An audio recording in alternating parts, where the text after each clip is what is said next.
My next guest is at the forefront of making this goal into reality. Syapse Precision Medicine teams up with Intermountain Healthcare, Stanford's Cancer Institute, and Providence Health Services to create the Oncology Precision Network. Syapse founder, President Jonathan Hirsch is joining us right now to tell us exactly how it works. Jonathan, good to see you. Thanks so much for joining us. Thanks for having me. So Syapse launching this Oncology Precision Network, which is a network of major community hospitals and academic hospitals. Tell us how it will work.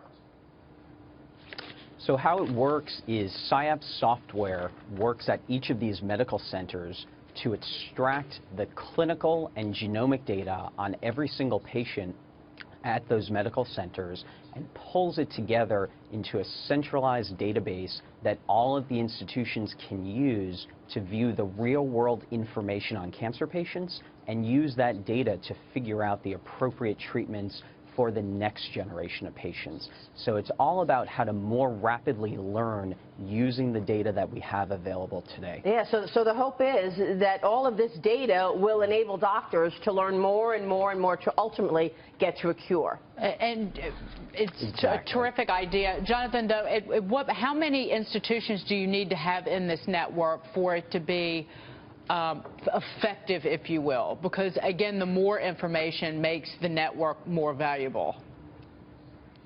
Well, the more information, the better, but we also don't want to let the perfect be the enemy of the good. So at this point, we actually have 100,000 patients in the system, and that's actually enough to learn some remarkable things.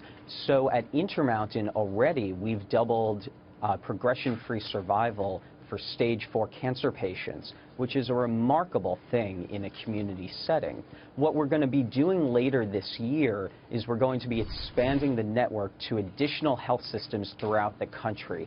As it stands, this is already impacting patients across 11 states, primarily on the West Coast, and at saturation, we're going to reach about 200,000 cancer cases per year.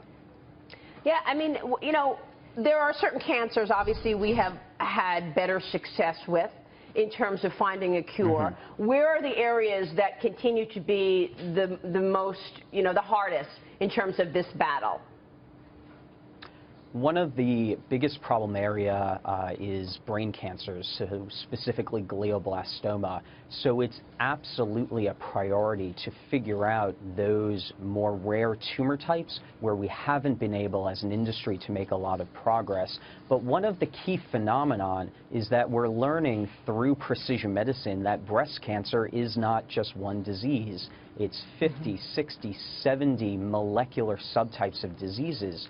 So one of the key realizations of this Oncology Precision Network is that even though we've made great strides against breast cancer, for example, we actually need to pull together data to figure out how to make progress against your breast cancer, because your breast cancer may be unique, it may be different. Understood. Jonathan, I think it's fair to say we're all hoping that you have tremendous success in this. Thanks so much for joining us.